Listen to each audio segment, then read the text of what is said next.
Hello, and welcome to a gaming industry thing. You may have seen the recent-ish, depending on when my migraines cooperate and I managed to release this. You may have seen the article on PCGamer reporting on an interview Kiwi Talks had with Shen, the lead quest designer on Starfield. And other things, but we'll get into that. For context, Kiwi Talks is a New Zealand-based interviewer who's interviewed several reasonably prominent developers from major studios, and several specifically from Bethesda. But I'm willing to bet it's much more likely you've heard of the interview from the PCGamer article titled, "Former Starfield lead quest designer says we're seeing a resurgence of short games because people are becoming fatigued with 100-hour monsters." And I want to talk about that. Before we get any further, I want to shout out my members, currently on screen. These fine folk go above and beyond to support the channel, and I am deeply grateful to them. Being a member is never required, but always appreciated. Thank you. I guess I'm officially in the Bethesda news sphere now, because I knew about and watched this interview the day or the day after it dropped. I don't say that to brag or something like that, but to give context that when a friend shared the PCGamer article with its sensationalized headline, I didn't even recognize it was about that interview.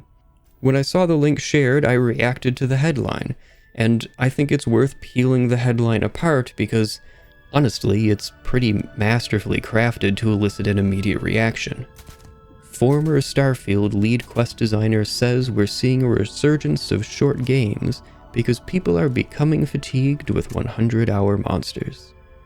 If we break this headline down into its constituent mimetic components, and you forgive my momentary transgression of grandiloquence, it effectively boils down to bad developer of bad game has bad and easily disprovable take.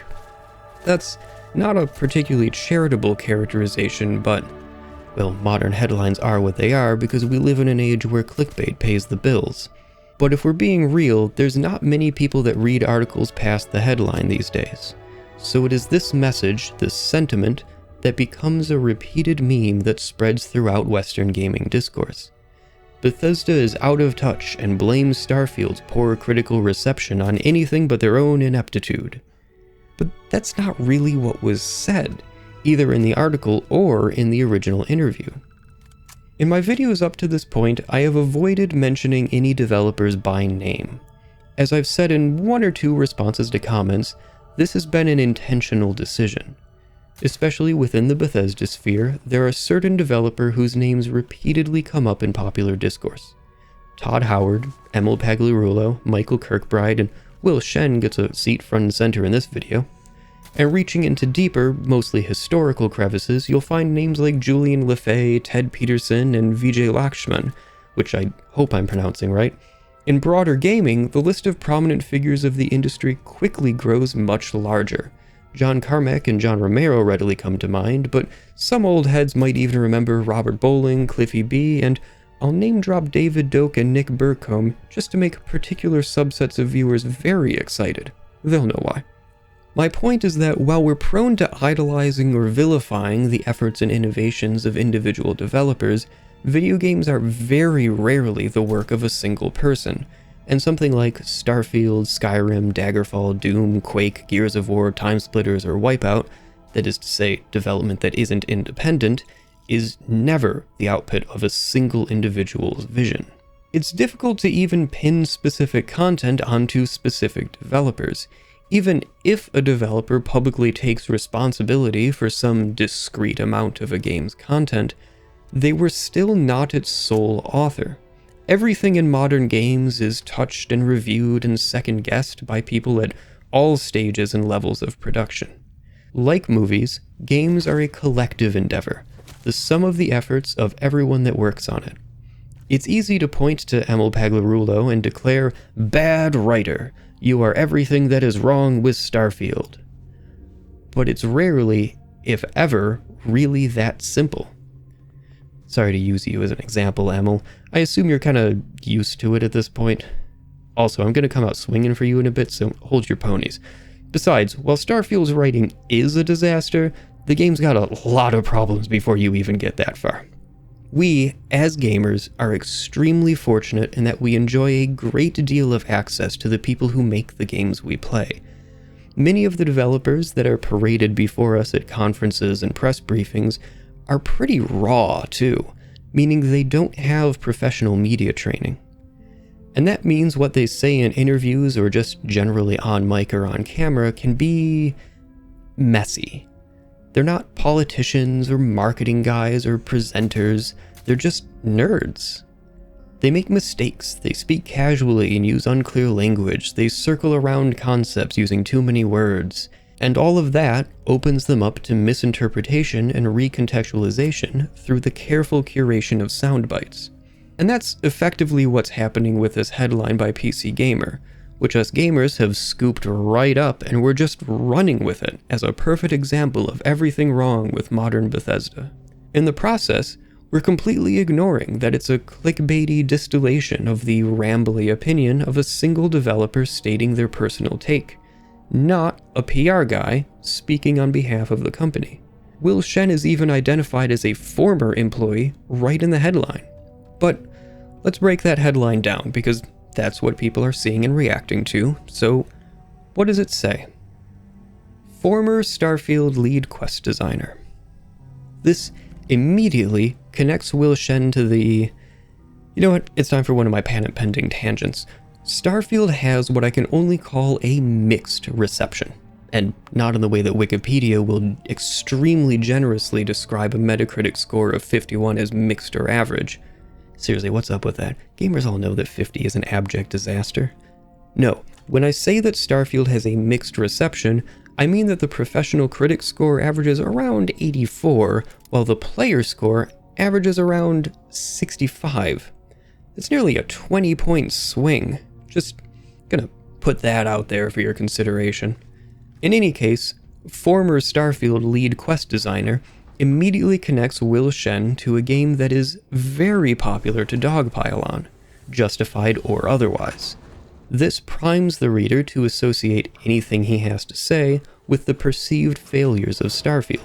And I want to point out that while Will Shen is indeed credited as lead quest designer on Starfield, his history with Bethesda stretches long before, having first worked on Fallout 3 as an intern. He then managed to turn that into a permanent position for Skyrim, Fallout 4, Far Harbor, Fallout 76, and finally, yes, Starfield. Early on in this very interview, Will explains that after essentially being given a public ultimatum, he scrapped everything he was working on for Skyrim and rebuilt it from the ground up. Those things being Markarth, Daedric quests, and systems, whatever that nebulously describes. If I'm being honest, I didn't bother trying to find out because it's not pertinent to this discussion. But what is pertinent is that he turned his work around so completely that he was then given the opportunity to create the opening sequence of Skyrim, and he later did the opening for Starfield as well. I will save discussing Starfield's opening for another video. Subscribe and hit that bell to know when that goes live. You know how YouTube works. Returning to the actual topic though, the title of the article goes on to attach Will to the notion that gamers are no longer interested in long games, with the title implying that he's talking specifically in the context of Starfield. But Will wasn't necessarily talking about Starfield. In fact, the question, if you can call it that, it was more of a vague conversation starter, was about developers complaining that games are too long, straining development resources, and limiting their freedom to make shorter, denser games with less busywork side activities. To its credit, the article does a much better job of presenting the nuance of Will's long-winded response than the title does, but since I'm willing to bet most of my viewers haven't sat through the entire hour-long interview, I'm gonna try to summarize the several minutes of vocal meandering that was his response. Will Shen says, "Now we're reaching a point where people are fatigued, or a large section or a growing section of the audience is becoming fatigued at investing 30 plus, 100 plus hours into a game because they already have that. They already have the games that they will continually come back to, and adding another one to that list is a tall order. it's always a tall order. What is lost in the PC Gamer article's title is that Will's main point is that because of a long-lasting industry trend towards making long, nigh-perpetual games, players already have forever games, which makes selling players a new one a difficult proposition. See, the point here isn't that gamers aren't playing long games. It's that it's hard to sell players a new long game because they've already become invested in one that they can turn to whenever they want that kind of experience. Hell, I'm a perfect example of this. Look at me, I routinely play games that are several years old and that I've played before. They don't even have to be forever games. Just random stuff that I'm spontaneously reminded of or that I have some vague nostalgic recollection of and want to revisit. Despite what the headline implies, this former Starfield lead quest designer isn't blaming Starfield's poor performance on its length so much as he's describing a perceived shift in consumer preferences. But this is only the most recent example I've seen of a developer's words being taken out of context and turned into a rallying cry. Another Bethesda-related one is no design docs. This phrase exploded into the public discourse a few years ago, and is from a talk given by Emil Pagliarulo at a conference for storytellers from a wide range of industries, not just gaming. You know what? I'm just going to let Emil speak for himself. We don't have a lot of extensive design documentation. We found that probably after we hit Fallout 3, the design docs that we had became outdated very quickly because we knew we needed to get stuff in the game and play it and then change it. We needed to iterate on it. So we would have these extensive 50-page design documents that were completely outdated, and the time it took to maintain those just wasn't worth it. It's pretty damning, right? Well, maybe not. To make sure we're all on the same page, design documents are a tool used in game development to communicate design goals and specific mechanical details to the entire studio, and they're essential for keeping everyone on the same page. Or they were, anyway. Monolithic design documents have been phased out across the industry in favor of more agile and distributed solutions like wikis or similar systems, and these will carry different names. The design doc is dead. Long live the goals of the design doc. And yes, Bethesda uses one of these. In that interview with Will Shen that I spent the first stretch of this video talking about, Will mentions that one of his first tasks as an intern was entering Elder Scrolls lore stuff into an internal wiki. So they were making that switch all the way back sometime before 2008, at least 8 years before this talk by Emil. Besides, there's plenty of evidence to support that there are organizational systems in place that are letting Bethesda function. They have released games since 2016 when this talk was given, after all. That alone requires a lot of coordination across the studio, regardless of what opinions you may hold as to the quality of those releases. This, unfortunately, was not the only phrase in this talk to stir up some controversy either, with the other one being... But that's not the end, though. That's not the end of being a video game developer. Because the true mark of being a real developer is, as every developer knows, is waiting for reviews to come in, right? And then reading the reviews, of course, and hopefully, if you get lucky, ignoring the reviews, right? Thank you very much, guys. And this one is incredibly easy to diffuse. It was the last thing said in the talk, clearly delivered as a joke, and this is from the same guy that made several subtweets after Starfield released that were very clearly in response to the overwhelmingly negative feedback the game was receiving. So it's clear he doesn't ignore the reviews. Or if he does, he's pretty bad at it. Emil is just talking about letting the haters wash over you. If you've ever released anything in a public sense, you'll know you get haters. There's an art to letting them bounce off. Ask me how I know. And Bethesda isn't unique in this treatment from fans, sadly. I remember a particularly noteworthy example from Destiny, which also stemmed from a talk given at a conference. This time, it was GDC, the Game Developers Conference, which is a talk by game developers for game developers, and not really for players. It's a long stretch of the talk, so I won't play it here, but the gist of it was that being a live service game, Destiny has frequent content releases. At the time, this was one release per quarter. The concept being presented was to pace yourself in these regular updates. For example, if an update adds 10 guns to the game, then every update that follows should aim to be around the same mark. Otherwise, you run the risk of releasing an update that adds 20 guns to the game. And now, your players expect that. And to meet that new standard, you start to fall into perpetual crunch as a studio, which is terrible for your employees. But what did the player community hear? Don't over-deliver. Don't strive for excellence. It's been years now, and I still see these phrases repeated throughout the Destiny community. And that shit's toxic as hell. How would you feel if you said, a healthy work-life balance is a good thing, actually, and throngs of people around the world sent you death threats about it? You'd probably stop talking in public. Shield yourself behind the PR department and their scores of crafty video editors. By treating the people who make the games we play like this, we are pushing them into hiding. I said earlier that we enjoy a unique level of informal and unscripted access to the people who make the media we consume, possibly more than any other form of media. And we are, collectively, choosing to reward that openness with vitriolic toxicity directed towards individuals because something that 500 plus people had their hands in wasn't exactly what we wanted it to be. Stop it. Be better. We all have jobs. We're all beholden to the whims of the man, whomever that man may be. Developers have deadlines and goals to hit that were decided by people that, in many cases, don't play games, and we should always be taking that into consideration. It's like when you call a customer service number. That rep doesn't have it out for you. Their hands are tied just like yours are wherever you work.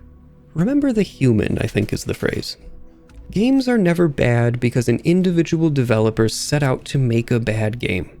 Bad games happen because of poor decisions made throughout the pipeline without malice. Why do I say without malice? Because good games tend to make more money. Developers are incentivized to make good games, even if they're not in it for the art. There is, however, some nuance.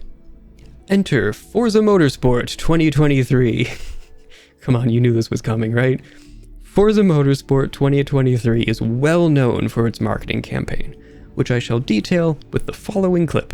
Built from the ground up. Built from the ground up. Designed from the ground up. Built from the ground up. Built from the ground up. Built from the ground up. From the ground up. Built from the ground up, yet every asset was ripped from a previous title. But why do I bring this up? Because it's fundamentally a different thing. Built from the ground up is not the words of a single developer. It's the words of Turn 10's marketing department. By ridiculing it as the lie that, by all available evidence, it is, gamers aren't attacking the people involved, we're attacking sleazy and dishonest marketing. And that should be called out, because that's unacceptable. Also unacceptable is the 18-month contractor cycling that Microsoft employs in its first-party studios so it doesn't have to pay benefits, but that's a different video. So the next time you see a phrase echoing through a game's community, take a moment to determine the source of that phrase. Is it truly worthy of vitriolic scorn, or is it more benign than that? Is it the words of a marketing team that's trying to pull one over on us, or is it closer to the idle musings of an individual without media training?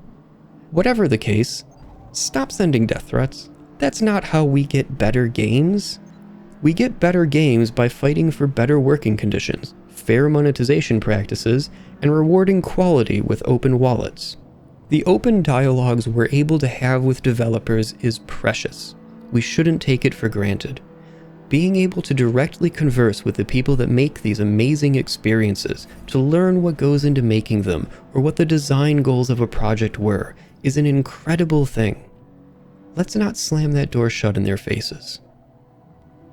And if you made it this far, thanks for watching. Please consider like, comment, subscribe, the usual YouTube stuff.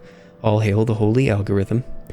But at the end of the day, thank you very much for stopping by and lending me your ear. And as always, have a great one.